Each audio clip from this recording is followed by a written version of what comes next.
Olá, como é bom estarmos de volta, trazendo a palavra de Deus, meditando nessa carta de amor fantástica que são as Escrituras Sagradas. E hoje eu trago a terceira mensagem sobre um tema feminino, né? Sobre a mulher. A primeira mensagem está no nosso canal, você pode assistir lá, é o poder da oração, quando nós trouxemos a história de Ana e Penina, Ana enfrentando bullying, lidando com um estado de alma de depressão, e Deus reverteu tudo isso na vida dela pelo poder da oração. Segunda mensagem, também sobre um tema feminino, foi as encurvadas, onde nós abordamos aquela doença espiritual que veio sobre aquela mulher que estava mais de 12 anos encurvada na sinagoga, que o nosso Senhor Jesus curou. E ali nós trazemos qual é a cura de Jesus para situações semelhantes a essa.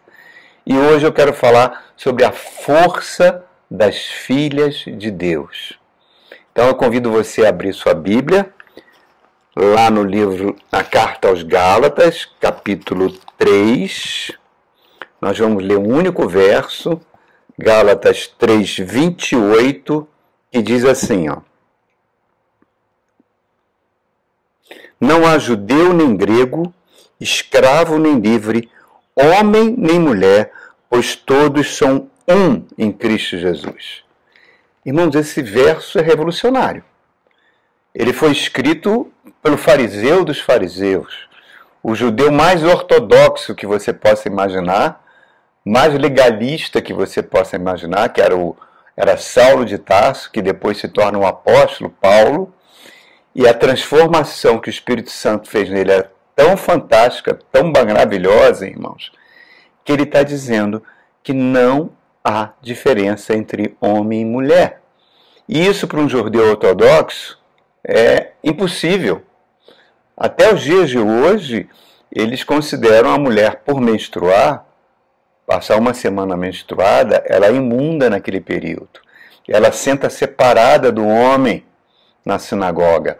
Ela, até os dias atuais, ainda existe sinagogas de judeus ortodoxos que não permitem que a mulher nem toque no livro da Torá, nos livros da Torá, né? Pelo fato de ela menstruar. Então, quando ele diz que não há mais separação entre homem e mulher, isso é revolucionário, é fantástico, irmãos, é fantástico.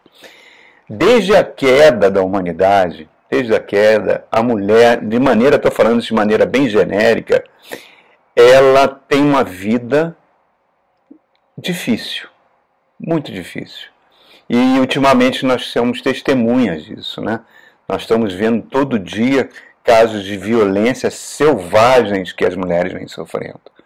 Espancamentos, mortes e palavras que destroem, bullying de todo tipo, supressão patrimonial, palavras que ferem que nem espada, às vezes no seio da própria família, cônjuges, companheiros que fazem juras de amor perante um altar e anos depois estão espancando, estão matando, ambiente de trabalho extremamente hostil. Então isso tem sido uma constante que a mulher tem passado nos dias atuais, né? Existe um desprezo pela condição feminina. E eu vou falar um exemplo aqui que você pode até considerar trivial, mas que mostra esse tipo de tratamento. Eu sou Flamengo. Eu gosto muito de ver os jogos do Flamengo, desde que sou apaixonado pelo futebol, pelo Flamengo. E o Flamengo é um time que ultimamente tem sido muito vencedor, tem jogadores de alto nível, salários altíssimos, melhor centro de treinamento da América do Sul. Esses jogadores viajam de um lugar para outro sempre em primeira classe. Quer dizer, é um time que investe no time de futebol, né? E o time feminino do Flamengo está disputando o Campeonato Brasileiro. Olha só, irmãos. Nas poucas 2 semanas atrás, ele jogou um jogo com o Palmeiras no Rio de Janeiro e venceu. E o outro jogo seria em São Paulo. contra o time do Palmeiras. E a diretoria do Flamengo simplesmente não pagou as passagens aéreas das jogadoras. Elas tiveram que ir de ônibus, numa viagem cansativa, quase 8 horas, chegaram lá e perderam esse jogo. Aos olhos das pessoas, talvez isso não tenha nenhuma importância, mas isso mostra um desprezo pela condição feminina, irmãos. A mulher foi criada à imagem e semelhança de Deus. Suas virtudes e seus dons são únicos e foram completamente distorcidos pelo pecado e também pelo diabo e as forças espirituais da maldade. Então, quando a gente lê esse texto de Gálatas 3, quando ele diz que não há distinção entre homem e mulher, é revolucionário. A mulher não é fraca. A mulher é super importante no reino de Deus. Os dons que Deus deu para as mulheres são únicos e o homem não tem, a grande maioria não tem. A sensibilidade da mulher é uma força, é uma antena espiritual. Ela capta coisas que o homem não consegue perceber. O cuidado, o acolhimento que a mulher tem são reflexos do amor de Deus. A sua graça, a sua delicadeza, a sua beleza são reflexos dos dons do Espírito Santo. A sua perseverança, a sua resiliência, a sua capacidade de suportar dor é muito maior do que a do homem. A resistência da mulher é muito maior do que a do homem. A sua intuição, que formalmente é chamado de sexto sentido, é um dom fantástico, é um discernimento fantástico. E na sociedade que nós vivemos, que é altamente misógina e machista, mergulhada no pecado, ela distorce esses dons. E diz que a sensibilidade da mulher é uma fraqueza. E muitas vezes o seu cuidado, o seu acolhimento é explorado de forma tão, como é que eu posso dizer, tão desprezível, que não recebe reconhecimento, às vezes nem da própria família. Sua delicadeza, muitas vezes, é considerada uma fragilidade. A sua perseverança e resiliência, muitas vezes, é considerado como uma teimosia. A sua intuição, o seu sexto sentido, muitas vezes é ridicularizado. Mas eu digo a você, irmãos, mulheres que colocam seus joelhos no chão, mães que colocam seus joelhos no chão em prol da sua família, é certamente o esteio para que a sua família não degrade com os valores desse mundo. Muitas mulheres, vê que a grande maioria em todas as igrejas, a grande maioria do rol de membros são de mulheres, que muitas vezes pelas suas orações sustentam espiritualmente aquela igreja. Jesus Cristo valoriza por demais as mulheres. No seu ministério, ele devolveu às mulheres seu lugar de honra. O encontro com a samaritana em João capítulo 4, uma mulher que era desprezada na sua cidade porque ela já estava no seu 7º relacionamento amoroso, por isso ela ia sozinha ao meio-dia pegar água debaixo do sol quente, para não ser alvo de chacotas, né? Jesus, ao encontrar com ela, mantém um diálogo com ela, que os discípulos primeiro ficaram espantados, ele está dialogando com uma mulher. E ele diz claramente, ele não tinha dito isso para ninguém, vai dizer para ela, eu sou o Messias. Aquela mulher adúltera que está na iminência de ser apedrejada, Jesus, pelas suas palavras, evita o massacre dela e pergunta, mulher, onde estão os seus acusadores? Só que essa palavra mulher, no original hebraico, é geveret, que significa pessoa respeitável. Lucas capítulo 8 diz que o ministério de Jesus era sustentado financeiramente pelas mulheres. E a maior honra que uma mulher pode ter, ela foi a primeira testemunha do Cristo ressuscito, do Cristo com corpo de glória, mostrando como será a nova humanidade. Foi Maria Madalena, uma ex-prostituta, que teve essa honra, a primeira a ver Jesus Cristo ressuscitado. E olha que apesar de tudo isso que Jesus tem feito pelas mulheres, o retrato atual é muito diferente. As mulheres são as principais vítimas de ansiedade. Foi feita uma estatística mundial e as mulheres são as principais consumidoras de remédios tarjas pretas, porque sofrem crise de ansiedade. E a ansiedade é um mal do século, é tão perigoso que é um pulinho você passar a ter síndromes, depressões e até chegar ao suicídio. Mas para a mulher, irmãos, como a gente falou na primeira mensagem, na segunda mensagem, a palavra de Deus sempre será cura. E eu queria trazer o Salmo 4, irmãos. O Salmo 4, escrito pelo rei Davi, para exemplificar isso. O rei Davi sabia o que era sofrer ansiedade. Ele foi escrito, esse Salmo 4 que nós vamos ler daqui a pouquinho, foi escrito no pior momento da sua vida.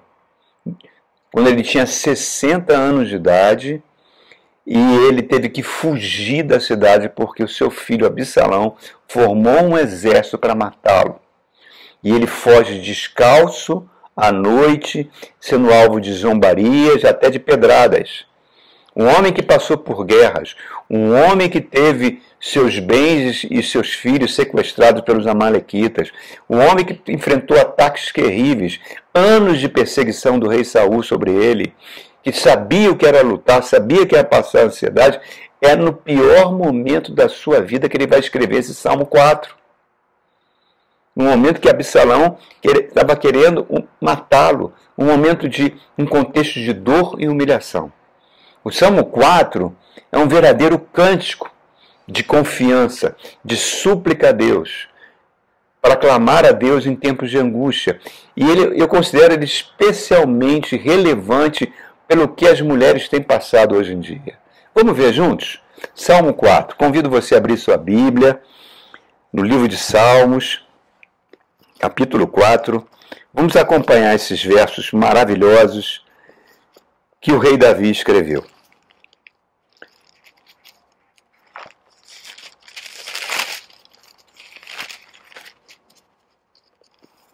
Olha só, vamos ver. Primeiro verso, ele fala assim: responde-me quando clamo, ó Deus que me fazes justiça. Dá-me alívio da minha angústia. Tem misericórdia de mim. Ouve a minha oração. Uma súplica magnífica. Ele está clamando a ação de Deus no meio de uma angústia. Por quê? Porque Davi sabia que quando ele clamava a Deus, quando ele orava a Deus, acontecia uma transação real. Deus daria para ele as respostas que ele precisava naquele momento. E por isso que eu considero esse salmo importantíssimo para o que as mulheres enfrentam no seu dia a dia. É um modelo de fé e de esperança. É fonte de poder, por isso que a mensagem é a força das filhas de Deus, que nós estamos falando. Porque ela é uma fonte de poder, a palavra de Deus é uma fonte de poder. Muitas mulheres às vezes se deparam com situações muito difíceis. Desigualdade no trabalho, violência doméstica, pressão social, expectativas que são frustradas. E como o rei Davi, passando nesse momento de dor, elas podem clamar por justiça. Clamar por um Deus que ouve os seus gritos, que ouve o seu clamor. E olha que nós estamos numa situação privilegiada em relação a Davi. Por quê? Porque o Espírito Santo agora habita em nós. Nós que entregamos a vida a Jesus Cristo, agora o Espírito Santo faz morada em nós. Na época de Davi isso não aconteceu. Isso só veio acontecer para a humanidade quando Jesus Cristo ascendeu aos céus e logo depois acontece o Pentecostes, o Espírito Santo vem e passa a habitar naqueles que creem em Jesus, formando um novo povo para Deus, um novo reino para Deus, de pessoas que estão sendo transformadas na imagem do seu Filho. E outra coisa, Hebreus capítulo 2 diz que Deus teve que aprender a sofrer na pessoa do seu Filho, porque Deus nunca sofreu. Então o Filho teve que se esvaziar da sua glória, nascer frágil no ventre de uma mulher, e todos os milagres que Jesus fez não foi pelo seu poder, foi por meio da fé em Deus, porque ele mesmo dizia: eu e o Pai somos um. Eu faço aquilo que o Pai faz, manda fazer, completa dependência. Então Jesus aprendeu a sofrer para quê? Para que ele fosse o nosso sumo sacerdote. Só uma curiosidade, irmãos. Quando eu estava em Israel, em 2008, eu fui ordenado pastor lá, nós tivemos um tempo, uns 2 meses, junto com os judeus messiânicos, né? Com aulas, com visitas, com excursões. Os judeus messiânicos são aqueles judeus que creem que Jesus Cristo é o Messias. E surgiu uma discussão sobre quem seria o autor da carta aos Hebreus. Muitos atestam que é Paulo, mas a carta não tem o estilo de Paulo. Alguns dizem que foi Apolo. E havia uma corrente que dizia que tenha sido Maria Madalena. E os judeus messiânicos discordam disso por 2 motivos. Um, porque era grande chance que ela fosse analfabeta.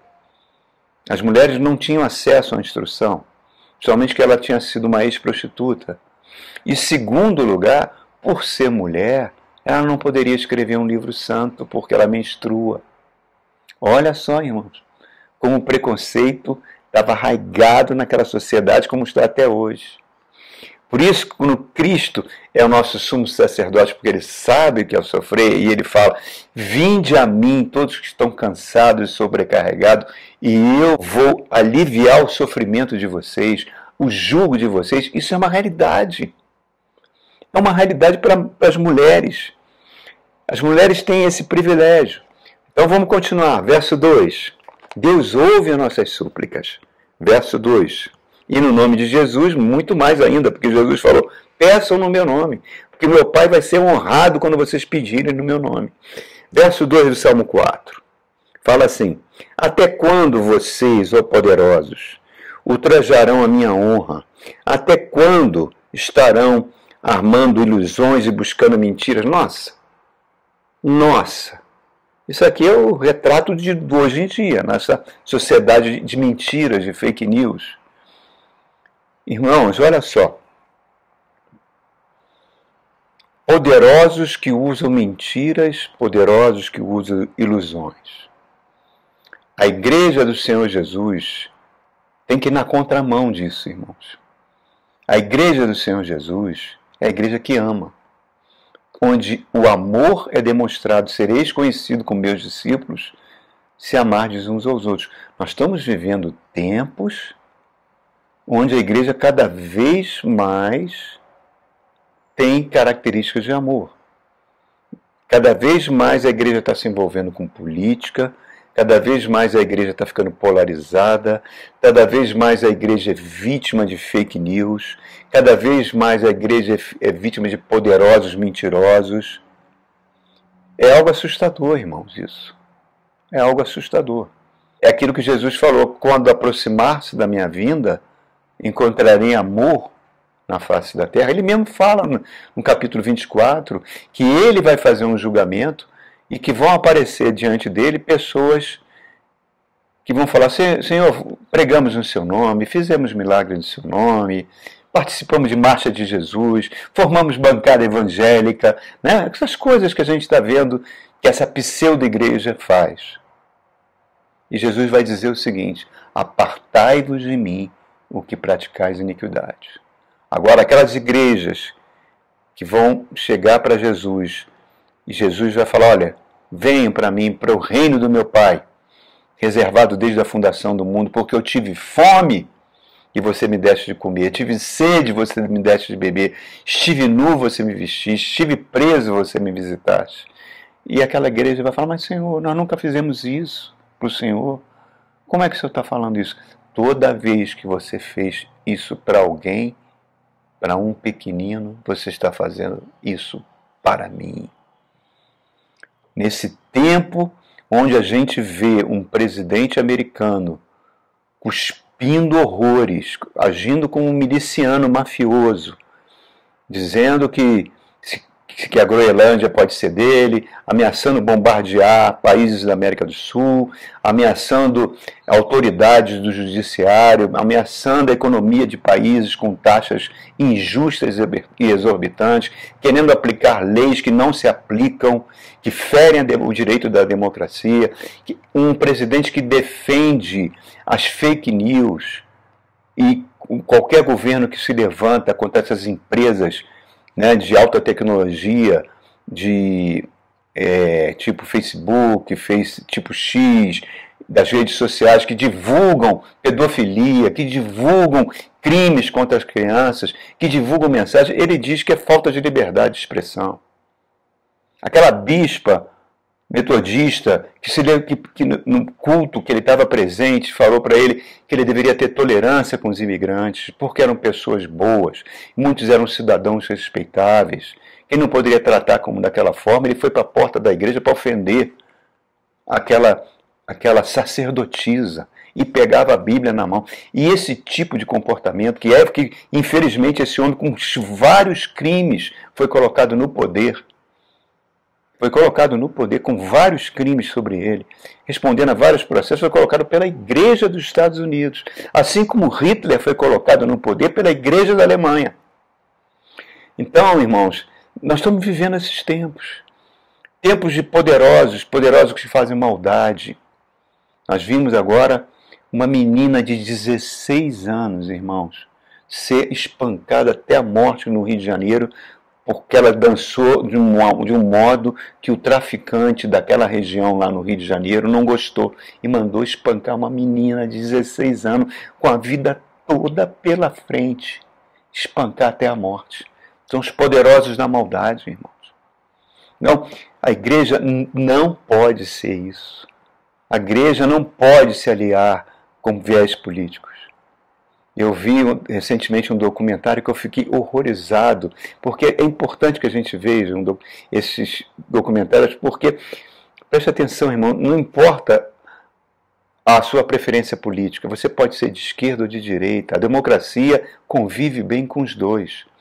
A democracia só não convive bem com extremismos, mas esse documentário chamado Apocalipse nos Trópicos mostra como a igreja foi abduzida de forma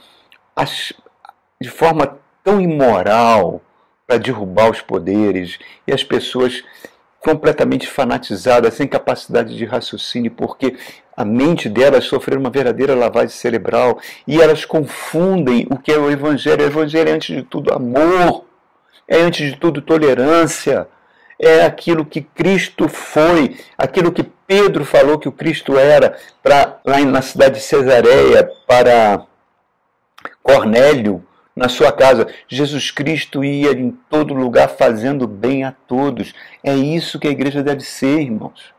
A igreja não pode cultivar o ódio como a gente tem visto isso. No caso que Davi está falando, ele está experimentando o ódio do seu próprio filho, de pessoa que o desmerecia, que o desprezava. E tem sido o dia a dia de muitas mulheres. As mulheres, muitas vezes, suas conquistas são ignoradas, suas vozes silenciadas.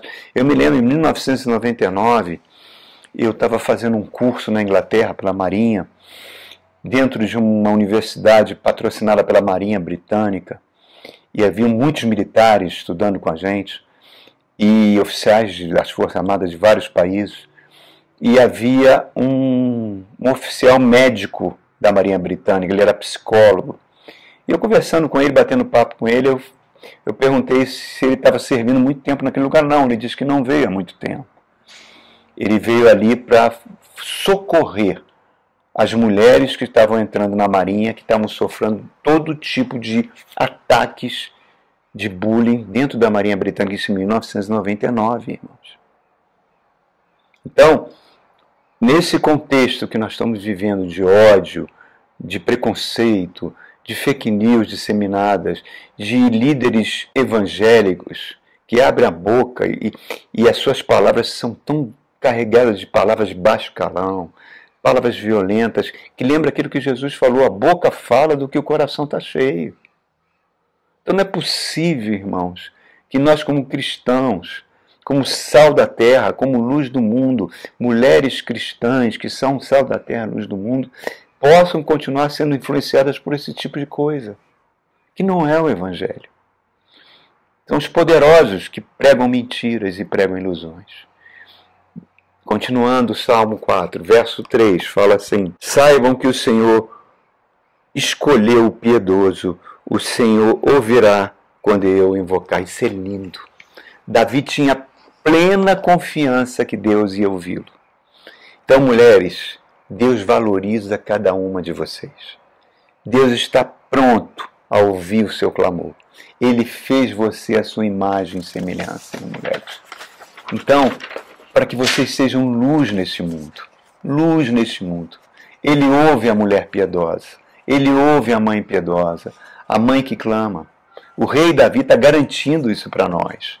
Ele diz que ele vai ouvir as suas orações quando você o invocar. Eu tenho uma filha que mora na Austrália e eu fiz uma pergunta para ela falando que ia pregar essa mensagem.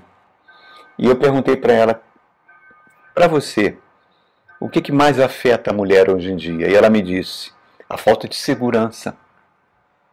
A mulher hoje é muito vulnerável, é muito atacada.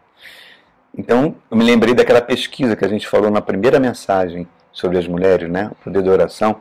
Uma pesquisa que foi feita na Inglaterra. Para uma pergunta que era feita a muitas mulheres era: você está numa floresta escura, sozinha. O que vai causar mais medo? O que você prefere encontrar? Um urso ou um homem? E a maioria disse um urso. Olha só. Olha o contexto que a gente vive. Acresce a isso o medo cada vez que sempre existiu da solidão, da rejeição, que faz muitas vezes mulheres aceitarem relacionamentos extremamente doentios. Extremamente doentios. Mas o que Davi está falando aqui é que é essencial que essas mulheres voltem, as filhas de Deus se voltem para Deus, busquem palavras de Deus, busquem força e sabedoria para superar suas dificuldades, porque isso vai desenvolver a sua fé, isso é sobrenatural. Isso é o que o Cristo falou: venham a mim os que estão cansados e sobrecarregados, que eu vos aliviarei. Nós vimos no caso de Ana, né? Naquela mensagem da força da oração, ela sofria aquela perseguição horrível de Penina, a indiferença do marido, uma situação horrorosa. Ela busca força, Penina continua sendo a mesma pessoa, o seu marido sendo a mesma pessoa, mas ela foi transformada interiormente e aqueles ataques não a afetavam mais. Desenvolveu a fé sobrenatural. Maravilhoso. Continuando esse salmo lindo, irmãos. Verso 4. Rei Davi fala assim: quando vocês ficarem irados, não pequem. Ao deitar-se, reflitam sobre isso e aquietem o coração de vocês. Olha que conselho lindo. Irai-vos e não pequeis. Romanos 12 diz: o quanto dependei de vós, tenha paz com todos os homens. Não vingueis vós mesmos, porque a mim pertence a vingança, diz o Senhor. Davi está consultando o seu dia a dia no travesseiro e, apesar de todas as suas falhas, ele entrega o problema nas mãos de Deus e dorme. Pela confiança que Deus vai resolver. Maturidade espiritual. Isso não é fraqueza, irmãos. Não se vingue. Não tente fazer justiça, mulheres, porque a nossa justiça é trapo de imundície, como diz o profeta Isaías. Filhas de Deus, não ajam como se o Espírito Santo não habitasse em vocês. Nossas atitudes e palavras têm que refletir o caráter cristão que está em nós, irmãos. Tem que refletir. Nós estamos vendo esses testemunhos horrorosos de cristãos nas redes sociais falando coisas extremamente diabólicas, líderes evangélicos falando coisas que nos chocam, Este mês, irmão, agora, aqui no Distrito Federal, numa igreja católica, durante uma missa, o padre vira para a congregação e pergunta o que as pessoas gostariam de orar. Um homem levanta a mão, olha só, irmãos, e pede que ore pelos palestinos na faixa de Gaza que estavam sofrendo genocídio pela fome. O padre diz que não vai orar. E esse homem é espancado dentro da igreja. Isso saiu no DF-TV aqui. Ele é espancado dentro da igreja. Nós estamos vivendo esses tempos de polarização e está vindo uma eleição agora. Isso deve ser acirrado.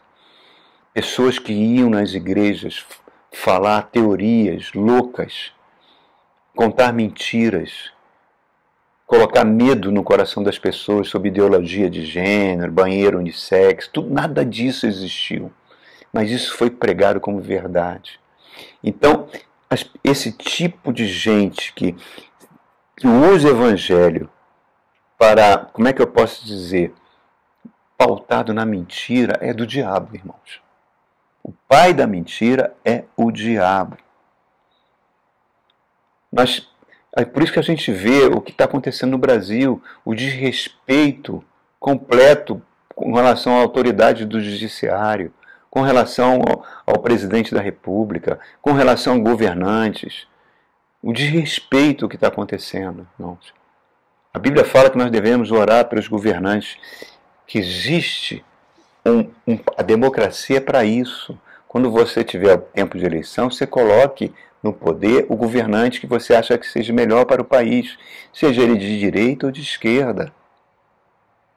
E aquele que for eleito, ungido pelo voto popular, tem que ser motivo de respeito e não motivo de ódio, de mentiras, de fake news. Como a gente está vendo agora, ao ponto de um presidente de outro país, de outra nação, ameaçar essas autoridades no Brasil. É algo que eu nunca vi antes, irmãos, nunca vi antes. Já estou aí com 69 anos de idade e nunca presenciei o que está acontecendo no Brasil. Faz parte, não faz parte dos discípulos de Jesus. Vamos lá para o verso 5 do Salmo 4, fala assim, ó, verso 5. Ô salmo bonito, né, gente? Fala assim: ofereçam sacrifícios como Deus exige e confiem no Senhor. É lindo demais. Sacrifícios. O que a gente pode oferecer de sacrifício? Tem pseudos igrejas que dizem que você tem que sacrificar na fogueira, não sei o quê. Isso não é evangelho, não. O último sacrifício foi feito por Cristo. Não cabe mais sacrifício. A única coisa que Deus se agrada é o sacrifício de louvor, que é o que podemos dar para Deus. Né? Buscar sempre a presença de Deus, não deixar de congregar, não deixar de ir para a sua igreja, tanto na bonança quanto na crise, alimentar seu espírito com a palavra de Deus, louvar durante as crises, isso é poder de Deus em suas vidas. Compartilhar vídeos que edificam, está aí os vídeos do nosso canal, eu sempre falo para você compartilhar. Não repasse fake news, não seja um instrumento de Satanás. Né? Vamos lá, verso 6, fala assim: muitos perguntam, quem nos fará desfrutar o bem? Faze, ó Senhor, resplandecer sobre nós a luz do teu rosto. Só podemos desfrutar o bem se Deus nos abençoar. Nesse clima de polarização, nesse clima de ódio, quantos crentes estão impedidos de desfrutar o bem? Irmão, crises sempre vão ter. Deus permite que a gente passe por crise para buscar sua presença. E cada vez a gente confiar mais nele e menos em nós mesmos. Nós não temos forças para enfrentar o dia a dia se Deus não nos socorrer. Por isso que o salmista diz: eu levo meus olhos para os montes, de onde virá o meu socorro? O meu socorro vem do Senhor, que fez os céus e a terra. Não é? Então, irmãos, coisa magnífica. Mas vamos continuar. Verso 7, ele fala assim, penúltimo verso. Ele fala assim: encheste o meu coração de alegria, e alegria maior do que a daqueles que têm fartura de trigo e de vinho. Está falando, eu tenho mais paz, eu tenho mais poder de alegria. A alegria do Senhor é a nossa força do que aquelas pessoas que são ricas, prósperas. Olha só, irmãos, a coisa mais tola é você confiar a sua vida na ilusão da prosperidade financeira, ou sair invejando a prosperidade alheia. Nós estamos vivendo um tempo que as mulheres estão tão solitárias que elas participam desses aplicativos tipo Tinder, né, para armar encontros, e o requisito para encontrar um futuro companheiro é o salário dele, para saber quanto ele ganha, se ele tem condições financeiras, tem posses. Parece casamento arranjado, irmãos. Sem amor, aquele casamento do Oriente, que não tem amor. Irmão, busque sempre o caráter da pessoa. Às vezes o caráter bom nem sempre vem de pessoas que estão congregando na sua igreja, não. de pseudos crentes.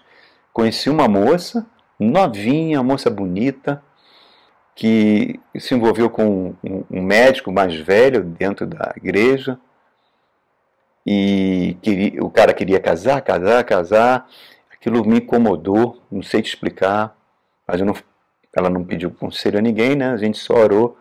Depois soubemos que eles foram para outro estado, esse médico enriqueceu, soubemos que ele espancava ela diariamente, amarrava ela. Crente. Hoje não estão mais casados, mas isso mostra que o mais importante é ter caráter. Conheci uma costureira que mora aqui perto, extremamente habilidosa, tinha um filho, ela queria que o filho fizesse amizade com um filho de uma família muito rica, dizia que aquilo ia abrir portas para o filho dela, e realmente abriu portas. Tornou o filho dela viciado em drogas como o filho da família rica era. Não é isso, irmãos. Não busque tesouros na terra, onde o ladrão, a traça vão devorar. Busque o reino de Deus e todas as demais coisas são acrescentadas. E, finalmente, a força das filhas de Deus. Olha que verso 8, o que o rei Davi fala. Ele fala assim: em paz me deito e logo adormeço, pois só tu, Senhor, me fazes viver em segurança. É lindo demais. A paz de Cristo que excede todo entendimento. Ele dormia bem. Apesar de Absalão querer matá-lo, passar por essa crise, ele dormia bem. Isso não tem preço, irmãos. Foi feita uma enquete aqui em Brasília, os bairros mais ricos são onde tem maior consumo de tarja preta. Os maiores salários são os que estão mais, pessoas que mais pedem empréstimo para se endividarem. Repare, Davi numa crise dormia. A vida dele estava uma bagunça, mas uma coisa sobrenatural. E nós temos hoje a paz de Cristo que excede todo entendimento. Mulheres, não tentem entender como Deus vai agir na sua vida. Simplesmente entregue, confie. Olha, a vida de Davi estava um caos. E olha só, irmãos. E hoje você tem Jesus Cristo, que tem toda a autoridade sobre céus e terra. Olhe apenas para o céu, onde Cristo vive, e porque o céu comanda tudo. O rei Davi parece estar falando para vocês, mulheres, como lidar com a opressão, como lidar com a desvalorização. É clamando a Deus nos seus momentos de angústia. Clame e confie que Ele vai ouvir as suas súplicas. Está atento às suas necessidades. Reconheça que Ele é o defensor e provedor da sua justiça. Não se culpe pelos seus erros no passado, na educação dos seus filhos, porque seus filhos foram seguir aquele caminho ou outro caminho ruim. Não se culpe por isso, irmão. Vocês fizeram o que era possível. Vocês são humanas. Se somos humanos, falhamos. Davi não falhou com Absalão? Ele sabia que Absalão estava fazendo aquilo por causa de uma falha dele, tanto é que ele pediu para os seus generais: não matem Absalão. E eles mataram Absalão. E Davi começou a gritar, a chorar, ao ponto que o general que comandou a morte do seu filho chegou para ele: Davi, nós tivemos que enfrentar o exército de Absalão para te defender. Se você ficar chorando aí, eu vou te matar. Você é o rei de Israel. Vai lá assumir o poder. Mostre para o povo. Acabou. Os erros dos seus filhos ficaram para o passado. Você tem uma função nova. Olha que coisa incrível, irmãos. Então, mulheres de Deus, a força das filhas de Deus vem da certeza que Deus oferece segurança, oferece paz. Confie que Ele vai trazer alívio e tranquilidade, mesmo nas situações mais desafiadoras. Você vai ter força para enfrentar a opressão, porque Deus te ama. Amém? Um grande abraço para vocês.